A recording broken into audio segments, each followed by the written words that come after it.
Welcome back to my channel, Bring Peace into Your Life. So today I would like to talk about building stronger relationships with friends and family. Strong relationships make life happier, healthier and more fulfilling. But in busy times, it's hard to nurture them.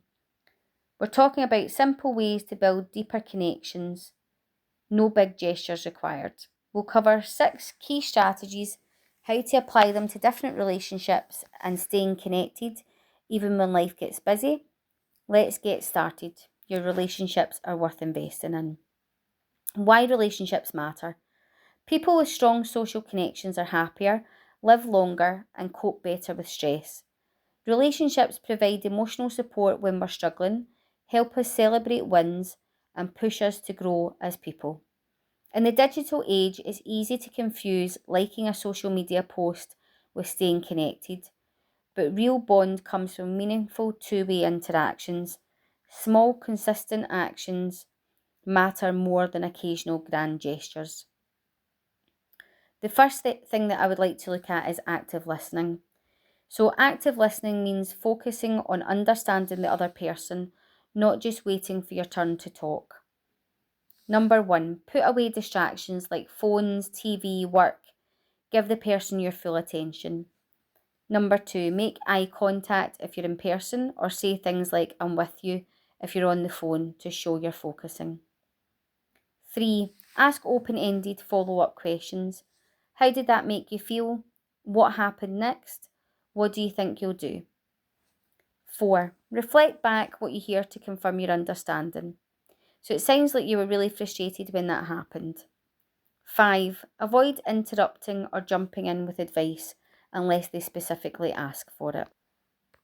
What I'd like you to do is practice this in your next conversation. You'll be amazed at how much closer it makes you feel to the other person. For example, if a friend tells you about a tough day at work, instead of saying you should quit, try saying something like, that sounds really tough, how are you coping with it? Strategy 2 is quality time over quantity. It's not about how often you see someone, it's about how meaningful the time you spend together is. Schedule regular check-ins, even just a 15-minute phone call once a week or a monthly coffee date. Put in your calendar so it doesn't get forgotten. It's really, really important to have things in the diary and events coming up to look forward to.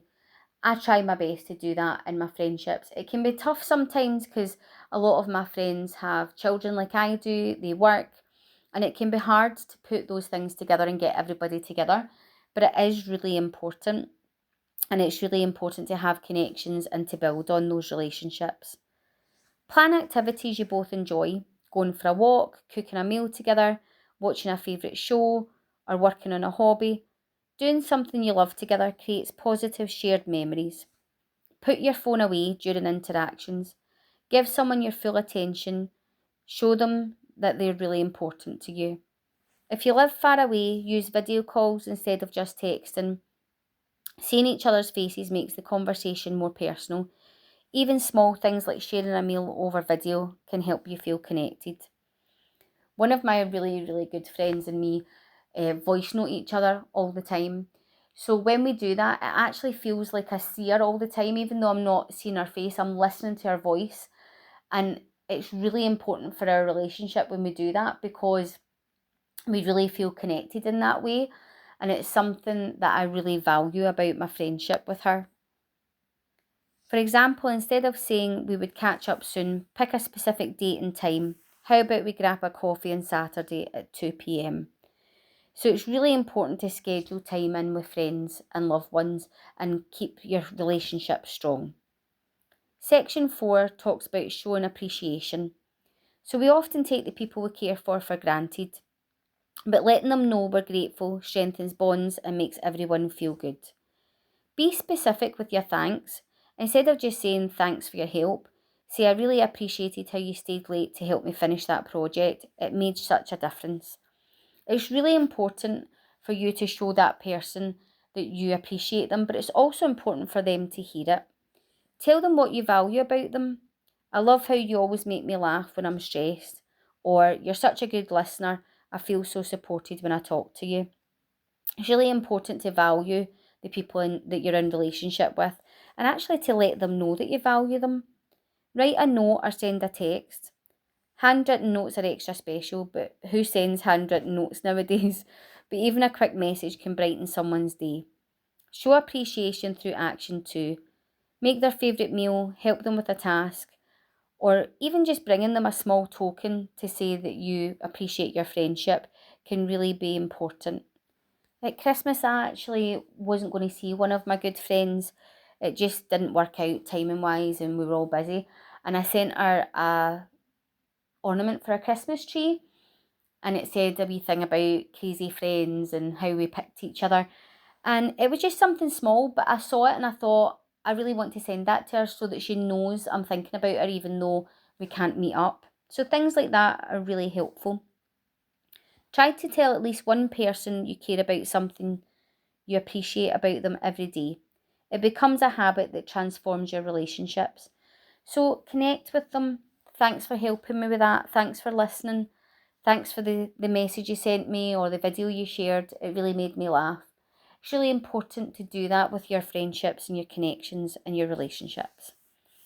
Section 5, be present during moments together. In our busy lives, it's easy to be physically present, but mentally somewhere else. So we've all got a to-do list, we've all got things to do, we're all scheduled up to the hilt quite often, but it's not really good for your relationships. So the more present you can be in those moments, the better. When you're eating with family, focus on the conversations and the mealtime, not your phone or what you need to do next. When playing with your kids or your pets, give them your full attention. These small moments build stronger bonds. When talking to a friend, avoid planning your to-do list in your head. Focus on what they're saying and how they're feeling. Practice mindfulness. Take a quick breath before interacting with someone to clear your mind and be fully there with them and present in the moment.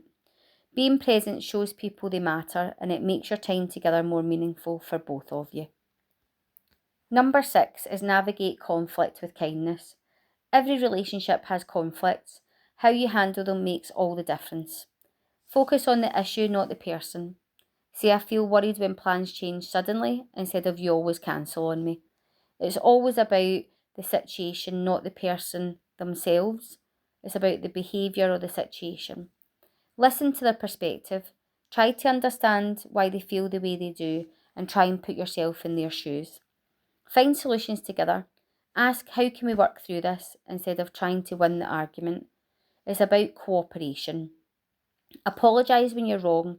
Saying I'm sorry shows maturity and care. Let go of small things. Not every disagreement needs to be a big conversation. Healthy conflicts can actually strengthen relationships by helping you understand each other better.